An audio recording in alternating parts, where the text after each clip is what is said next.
Let's start this one with a story. The year is 1836. State Representative Abraham Lincoln heads to the Illinois state capitol in Vandalia. He's promised to respond to a public hunger for a massive system of so-called internal improvements. That means new canals, roads, and railways. Lincoln and the General Assembly make good on the promise, and Vandalia becomes a whirlwind of celebration, complete with bonfires. So how'd it turn out? This may be one of the biggest failures in the history of Illinois. The state went into an absurd amount of debt. It took almost 30 years for the state to even start paying interest on the bonds, and they weren't fully paid until Lincoln had been dead for 17 years in 1882. Virtually all the projects were complete busts, boondoggles that wasted money and mostly never even got off the ground. There was one exception, and it was a big one. The Illinois and Michigan Canal.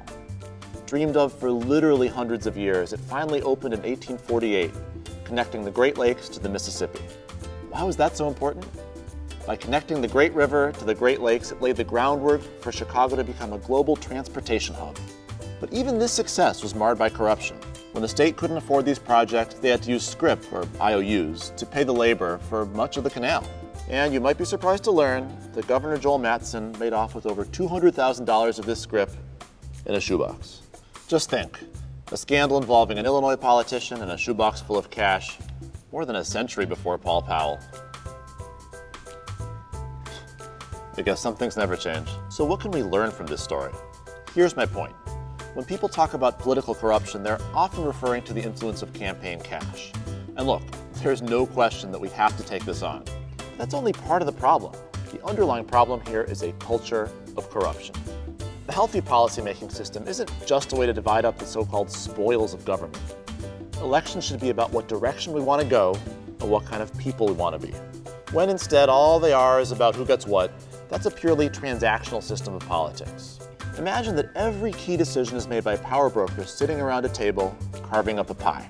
As time passes and elections come and go, the identities of those power brokers will change, and so will the division of the pie. But one constituency by definition is never at the table, so they never come out ahead. That's the next generation. That's why we tend to have bigger debts and fewer things that benefit our state in the long run, like better infrastructure and strong education systems. And this has been a problem ever since Lincoln went to Vandalia to fund railroads that never got built. Now, we don't have any magic wands that can just change the culture. But there are three main drivers of transactional decision-making that we can actually do something about: voting, hidden money, and silos in government. Here's what I mean. First, voting. If everyone votes, then elections actually reflect the will of the people. If only a select few who have a direct personal stake in the outcome vote, then the results are more easily controlled by special interest groups. That's why we should enact automatic voter registration so that anyone with a driver's license is automatically registered to vote. We should remove language barriers that make it hard for people to vote. And most importantly, we should move all elections to the same day so that participation is just as high for local races as national ones. Second, hidden money. The Illinois budget is, well, it's confusing. There are one-time revenues, there's delayed spending, sometimes money is borrowed from one fund to pay for other spending, but sometimes it's just taken and not returned. Some bills need to be paid immediately, whereas others can be delayed seemingly indefinitely. It's hard for anyone to keep track of, and certainly hard for the public to evaluate and scrutinize. Remember how the voters in the 1830s sent Lincoln to Vandalia to fund internal improvements? Well, a bunch of bills passed, and a bunch of bonds were issued, and a bunch of projects were planned, but there wasn't enough clarity to enable voters to really hold anyone accountable when it didn't happen. To stop this, we need to consolidate most of the special funds and mandate clear disclosure of all one-time revenues and delayed expenditures. That would be a huge change, since in Illinois we have hundreds of special funds, many more than most states. And finally, that brings us to silos in government. Silos are the lifeblood of transactional politics. A little piece of government that someone can control without oversight is perfect for cutting deals and dividing the pie. That's why we should consolidate not only all these special funds as well as pension systems like we talked about in the last video, but units of government as well. Now, any state will contain numerous local governments, and when things work, they all interact effectively with one another. You might have a city, a county, a school district, a park district, and a water commission,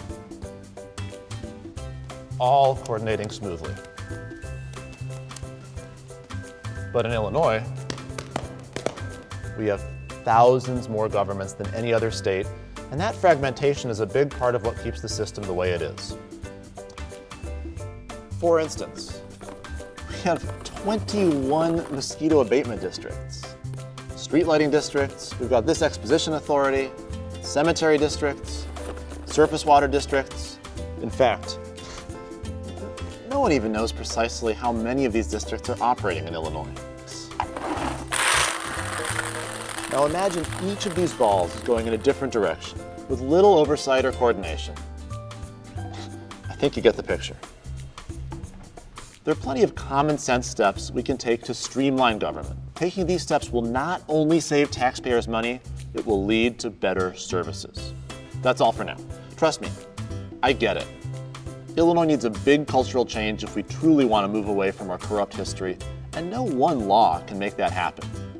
But each of these proposals would chip away at the root causes that have made us the kind of place for hundreds of years now where governments go into insane amounts of debt in order to pretend to build a railroad, and politicians for some reason keep hundreds of thousands of dollars in cash and shoeboxes. For more information on how we can tackle these challenges, check out roadbackillinois.com. Thanks for watching.